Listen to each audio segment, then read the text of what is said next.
Lately, I've had a lot of questions about potential best nutrition for the virus that we're experiencing right now with the COVID-19, the coronavirus. What can I do to better protect myself? Or more importantly, what can I do to increase my resistance? Is there anything I can do to boost my immune system? So we're going to talk about what I think is the best nutrition, but it's going to be based on certainly my opinion. This is not a diagnosis, nor is this a cure. This is about scientific literature. What does it say that can best possibly help you increase your resistance or be more prepared?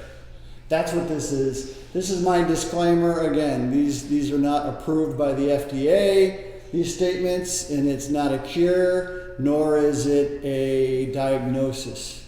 So if you have a problem, see a healthcare professional.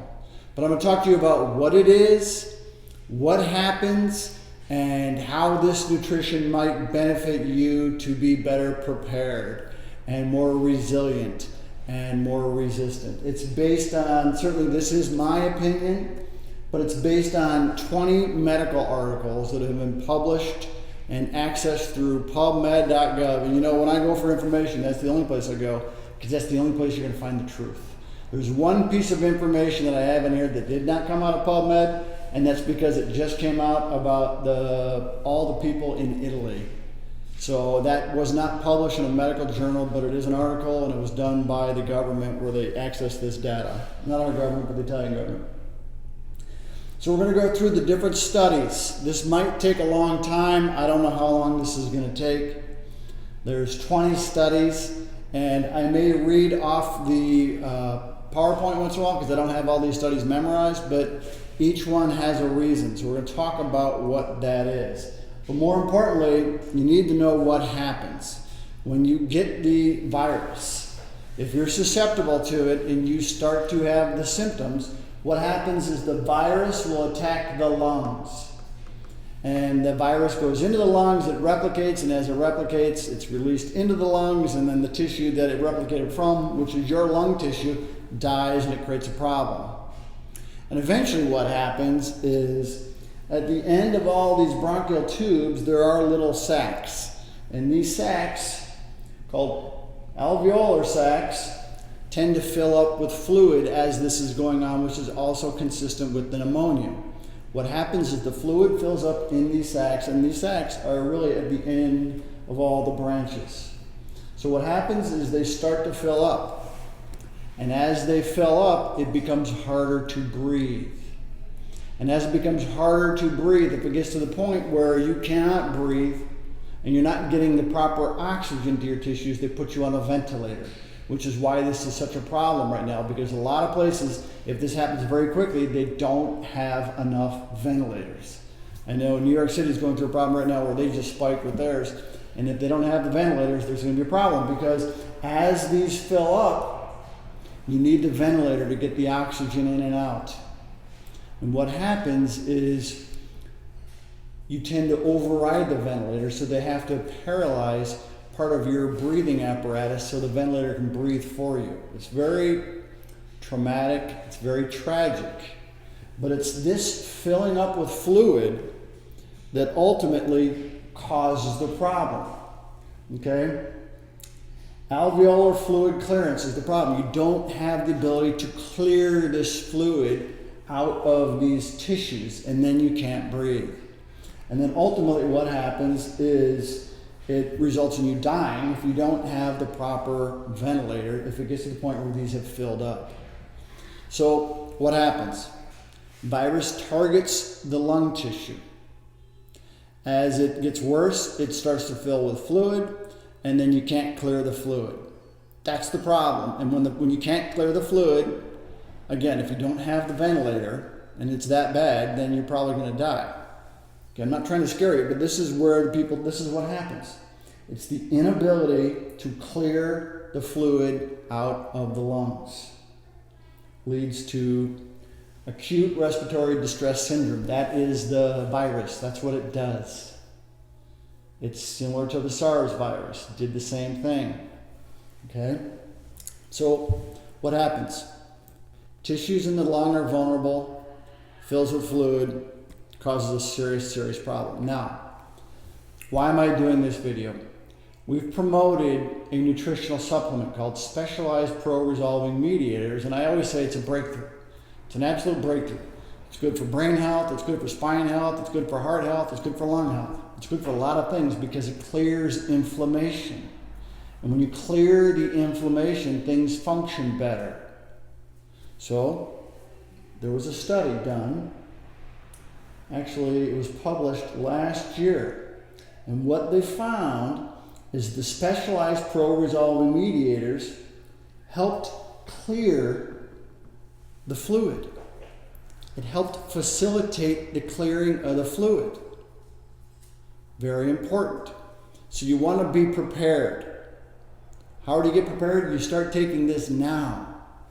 That way, if you need it, it's there. It's in your system already. So you're less likely to have a serious, serious problem. Because it's going to help you clear better. That was the study that was done in 2000. Again, that was just published 2 years ago. Okay? So who's at risk? So we talked about what happened, we're going to talk about who's at risk, and we're going to talk about why they're at risk. Because that's also important. That's why I think this is the absolute best nutrition you can take. Okay, because you don't want to just sit around and worry about it. If you can do something to be a little bit more proactive about it, this is what I suggest. I take it. My parents called me, I said, take it. Start taking it right now. You can take your vitamin C, you can take your vitamin E, you can take your vitamin D, I don't care. Take this. Because this is going to be helping you increase your resistance and being better prepared, which is what this is all about. So who's at risk? This is the one study that I have on here that wasn't published in a medical journal because this was just published 2 days ago. 99% of all Italy's coronavirus fatalities were people who suffered from previous medical conditions. Kind of makes sense. They weren't real healthy. They had some health issues. Health authorities have been combing through the data, and this is what they found. So, 75% had high blood pressure. Okay, 99% had conditions. I think it was half had at least 3 conditions. 35% had diabetes, or maybe it was a third, and a third had suffered from heart disease. So they had diabetes. They had other issues.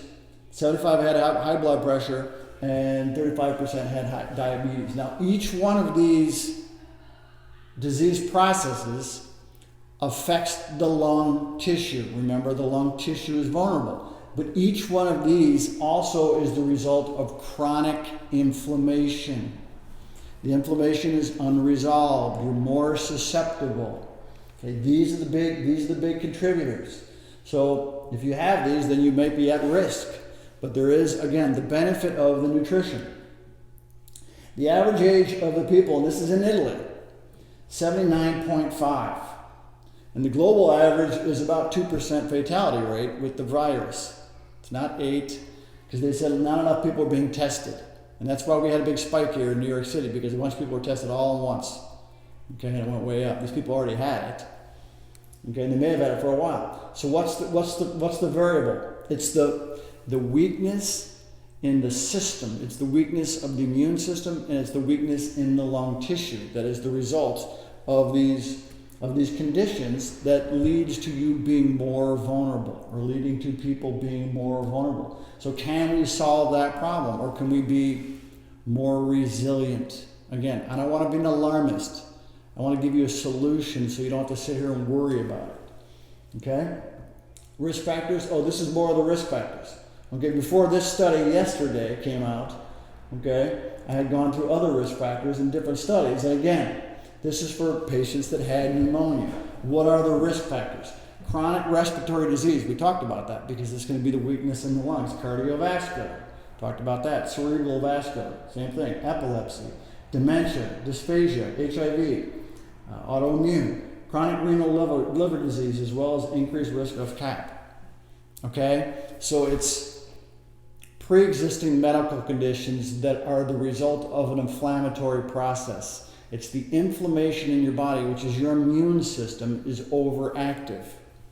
And it's probably fatigued at this point in time, because the more it's active, the more problems you have. More of the same: pulmonary disease, congestive heart failure, diabetes, myelitis. The same three things that the Italian patients had. These are what we call comorbidities. These are contributing factors to the process. Why is it the risk? Again, we talked about all these different people. Why is it the risk? Okay? With heart failure, very often what happens is you have pathology in the respiratory system. The lungs aren't working the way they should. Same thing with cardiovascular, which we just talked about. Lung inflammation and cardiovascular disease are connected. Acute chronic inflammation contributes to the development of acute cardiovascular syndromes. So it goes lungs to heart, heart to lungs. Okay? When one is not working well, it creates a problem because they work together. Cardiovascular. What happens when you have increased blood pressure? Same thing. Have the inability to eliminate the water from the system inside the cardiovascular. I'll post all these in the description below. Probably not today, probably tomorrow. And the landing page that I had to go to, if you want to purchase these, is for the low back pain, but it's the same. It's the same product. So if you have back pain and you thought maybe I don't want to buy the SPMs, now you need to buy them. Okay? You don't need to buy them, but it'll help your back.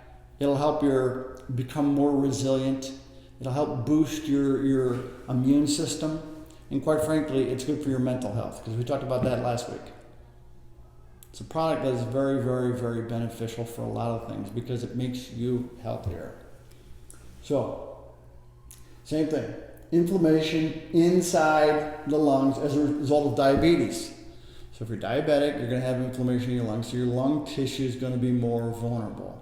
Each one of these creates a vulnerability in the system, attacks the lungs. So, studies on the benefits for lung specialized pro-resolving mediators. So they've used these on lung patients in the past. Okay, we talked about that one study. It was 2018. That was a Chinese study where they actually found that it helps you eliminate the fluids. Okay, so what do we know? Chronic inflammation is destructive, creates a weakness in the tissues. Okay, the SPMs start the resolution, which actually increases the strength of the tissues, facilitates the healing process. When you're stuck in chronic, continues that breakdown, which is the weakness in the system. The system gets weaker. Okay, chronic inflammation is destructive. All the health issues that people have that we talked about are the result of chronic inflammation. It's destructive. It causes a breakdown of the tissue, a breakdown of the organs. The goal is the constructive, which is what the SPMs do. Okay, it eliminates this chronic phase and becomes more active. Specialized pro-resolving mediators in innate and adaptive immune response to airway diseases. They gave the SPMs to patients, and what they found is patients that had problems with their lungs improved because it helped decrease the inflammation. It helped with asthma. It helped with COPD. It helped with cystic fibrosis. Enhanced production of DHEA SPMs, including PD-L1, accelerated the catabasis, which is the increase of the function, and were critical for mediated resolution in airway inflammation. Okay? I told you I was going to be reading this. Decreases the inflammation. Very helpful. This is why there is a problem. It's the inflammatory process. Same thing, resolution of the inflammation, COPD, cystic fibrosis, asthma. Okay? When you increase the health of the lungs, you're more resilient to any invading foreign object, including a virus. It's beneficial for allergies, beneficial for asthma, COPD, cystic fibrosis. Okay? The key is the lungs. The lungs, and then if you get it, making sure you can fight it, and also making sure you can clear the fluids. Do I think this is the best nutrition? I do. I think vitamin C is good. I think vitamin E is good. I think vitamin D is good. But I think this is the best. If you were to take one, take this one. because it improves the function of your lungs and helps you clear fluid better, which is what this disease is. It's a problem in the lungs, but the fluid doesn't clear. I'm not saying this is a cure. I'm not even implying that. I'm just saying that it's good to be prepared and more resilient. And then what they did is they evaluated patients that had used the respirator, not for this virus, but it's not uncommon to use a respirator, that use the respirator, and very often you damage the tissues in your lungs as a result of the respirator, both the volume of the air, but also the actual respirator. And what they found is patients that had higher levels of SPM in their blood had less aggravation as a result of the respirator. Okay, there's a direct correlation between the level of SPM and the level of damage done as a result of the respirator. And that was done one time, and then there's 2 other studies. Here's one for asthma, and increasing the airway and decreasing the inflammation of the asthma. Okay, and here's another one for asthma. I'm going to put all these in the links, and I'll probably go more in depth into each one of these, so you can have access to these. Okay. Here is another one for the ventilator injury, and what they found is with the level of SPMs in your system decreased the amount of damage that was present. Okay, they did the analysis afterward, and they said what was the difference between the two. Okay, and there's 2 other studies done on that as well. So what's the key? The key is protect the lungs, make sure you can get the fluid out, decrease the inflammatory process in the system, in the whole system, and it increases the resilience of your immune system. That's the goal. Another one. What they found is SPMs were very good for patients that had cystic fibrosis to prevent from getting infections. Okay, decrease the inflammatory process, things function better. Your body has the ability to fight better. Same thing here. The SPMs actively reprogram the immune system response to promote clearance of the invading pathology. 2, there's an initiation phase. If you're stuck in the initiation phase, the fluids don't clear. Resolution phase helps the fluids clear, but also helps prevent any the reabsorption of any invading pathologies. Specialized pro-resolving mediators, endogenous regulators, infection and inflammation. Okay, this study was done in 2016, focused on the primary and SPMs and their roles in lung infection and inflammation to illustrate a potent action of these mediators play in restoring tissue homeostasis back to normal after the infection. There is some concern that as people get better, that they may get the virus. Or as we start to go back to work, we may have more problems with the virus. Okay? Be prepared. Protect your lungs, protect your immune system. Again, I'm not trying to be an alarmist. I'm not saying this cures anything, but I'm saying the benefits will help increase your resilience, your potential resistance, and increase your immune function, which is your goal. Okay? SPMs activate the resolution. When you're stuck in chronic, it doesn't resolve properly. We've talked about this in the past with back pain patients. Okay? You get stuck in the inflammatory process. SPMs are very good for your back. If you have back pain and you haven't purchased the SPMs, I know that people who live in foreign countries don't have access to the SPMs, but if you live in the United States, you can get these shipped to your house. I'm not trying to be an alarmist. I think if it helps, it helps. It's worth every little bit you can put into it. Okay? Just for the record, 21 million people died in 2008 as a result of cardiovascular and chronic respiratory causes. Okay, this is a serious problem. Okay, if we can help it, we can help it. That's the key. It has nothing to do with the virus, by the way. That was just a stat that I thought was very interesting, that many people die every year. 21 million. It's a lot of people.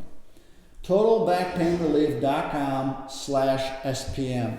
I will have a link up above, and I'll have a link in the description for you. Okay? That's it. Hope it helps. I know this was a little confusing, a lot of information. I may make the video more in depth because people want to know a little bit more about some of these studies. People like studies, so I may do videos on the studies. That's it.